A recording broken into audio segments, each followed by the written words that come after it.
What's going on, Hobby Link International? My name is Ben and welcome back to the bench for a brand new episode here on our 1/350th scale Klingon battlecruiser. Today we are moving right along with this amazing model, and I'm hoping to go ahead and get to some primer and some painting today, try to get this thing ready for decals and eventually finishing it up with the base on the next episode. So first off, let's go ahead and take a look at what we did last episode. As you can see, the lights work. Everything is plugged into a single 5-volt battery pack. We do have to go ahead and put on the photo etch here around the front bridge and then that front globe area, and a couple of detail parts around the center main hull. Other than that though, everything else has gone together really nicely. We do have a couple areas we need to go ahead and putty here on the impulse engines. We have the top shuttle bay already puttied, but we need to do a little bit of cleanup there as well. So we do have a tiny bit more work to do to get this thing ready for primer. But otherwise, I think we're moving in a really good direction. So we're going to jump into our first time lapse here, guys, and I want to focus on some of the details. We have some hooks and grids and whatnot to go ahead and glue in the very front of the main hull. Those have to go in place, and then I need to get into the photo etch. And luckily for me, there's not a lot of photo etch that I'm going to be using. The set does come with some extra, but I'm not into folding photo etch right now, so I'm just going to go ahead and focus on the windows, around the front bridge, and around that front globe. Once that is all good, I think then we can come in, clean up those areas. We can do a little bit of putting, a little bit of seam work, because naturally the photo etch will require a little bit more work. Get that all nicely set up, sand everything down, and then we can get onto our primer coat and eventually come in there for some pre-shade with NATO Black. I think that's going to be a really good step to do. So let's go ahead and jump into our very first time lapse here. Let's start working on all those detail pieces, get everything cleaned up, get ready for priming, and then eventually get everything primed, add on some NATO Black. We'll see how it goes. All right, fingers crossed. Let's get this party started.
Alright everybody, so we are back, and as you can see, the entire ship has been primed. I went ahead and I used Mr. Surfacer. I love that stuff. It works so well. And then we came in with some NATO Black and we overcoated certain sections with NATO Black, and then I masked over those areas to make sure we don't get any overspray on it. The next step we're going to have to do is we're going to jump into our base coat. Now I could come in and do a bunch of pre-shade and all that, but I don't really want to do that. I didn't like how it looked on the undersurface. Instead, we're going to go straight to our Tamiya deep green, and we're going to treat that very similarly to a panel final shade. I'm going to go over most of the ship, focusing on a couple of the darker, deeper areas, some of the recesses. So let's go ahead and jump back into that time lapse. Let's keep it going and do some painting.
Now we have our top coat of our deep green all nicely applied over the entire ship. And now we're going to go ahead and start having some fun with other color, do a lot of post shading. What I want to go ahead and use is a different shade of olive drab. I'm going to come in also with Sky Green by Tamiya. And we're just going to pick out certain panels. We're going to pick out certain areas here and there, and we're going to lighten everything up, kind of make it look a little crazy. But my hope is after all that is done, we can come back in and blend the entire ship using a very thinned out coat of our deep green. Let's go ahead and get back in there. Let's start doing some different highlights, picking out some areas, and then overcoat everything with a nice blend coat. And well, we'll see how it looks. All right, well, let's keep it going.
Now we are back, and as you can see, the entire hull has been shaded with a bunch of different greens. And so far I like how it looks. However, I need to go ahead and do a little bit more to make it look closer to the reference materials there on the box top. So what I've got here is I've got another darker olive drab by Gunzi in their aqueous line. I'm going to go ahead and use that. I'm going to start going over certain raised details to give it a bit of a different color variation. And that's going to require a lot of masking. So I've already done a few of them just to test it out. I like how it looks. So we're going to mask off. We're going to overcoat just certain sections with that olive drab, blend it in with some more deep green, and I think we'll be in good position. Again, I'm going off the box art, and the box art does show a lot of these color variations of different greens. So I want to try to bring that into my model as best as I can. But, well, I'm no expert. We'll see how it works out in the end. So far, so good, though. Let's pick it up, continue the process, and see how it goes. Now, after about an hour here on the bench, we've got most of this side done. We are working on that last little section, which is the pylon that holds up the warp nacelle. And this is one of the more complicated shapes and designs. So this has taken a lot of time to mask off. And it's funny how much time you take masking objects and masking designs. You spend hours masking, and then you just simply come back and shoot it with a couple of coats of paint, like for 30 seconds, and you're done. It's a crazy amount of masking versus very little time painting. But it is what it is, and I think it looks pretty sharp if you go ahead and mask off clean, nice straight lines.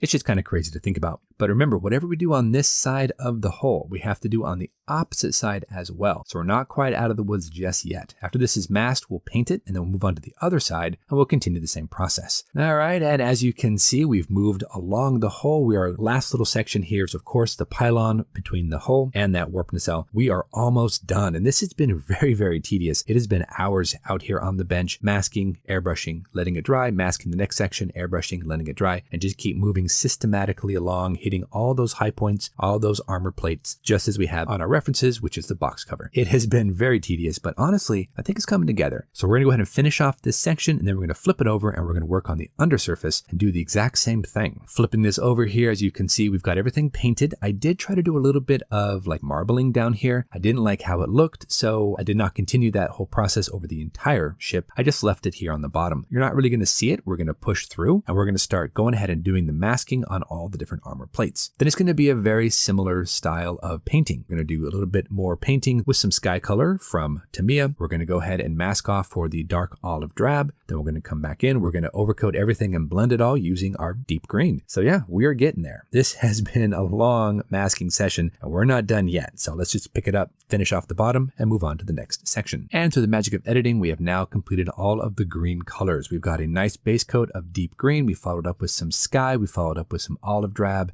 went ahead and masked and painted and then faded everything together with a very thin coat of our deep green. And now we're going to move on to the alternate color, which is different shades of brown. We're going to start off with some Tamiya buff. We're also going to come in with some Tamiya earth, and then we're going to overcoat certain sections just like we did with the green. We're going to do the same thing with the brown, and we're going to pick out the armor plates. So let's jump into our last time lapse of the day. Let's go ahead and mask off and paint all the light brown and the dark brown areas. And then yeah, we'll be back and I'll show you guys what we come up with. Hang in there, guys. We're almost done.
All right, everybody, we are back. And after hours of masking and painting, we have finally reached a point I'm happy with. We're going to go ahead and call it here for today. As you can see, all the greens are on there. We've gotten our different browns on there. We hit different areas with NATO Black, but so far so good, guys. I am really happy with our base colors. Now we're going to have to go ahead and next episode, come on back, apply a gloss coat, apply our decals, seal those decals, and then we can start kind of adding in some weathering and then make our base. So until our next episode, guys, thank you so much for watching. You guys know the drill. Go out there, get yourself some bench time, have some fun, build something cool, and we'll see you back here on episode 6 for HLI Presents Ben Builds on the Ktinga Klingon Battlecruiser. Thanks for watching, guys. Take care of yourselves, and we'll see you soon.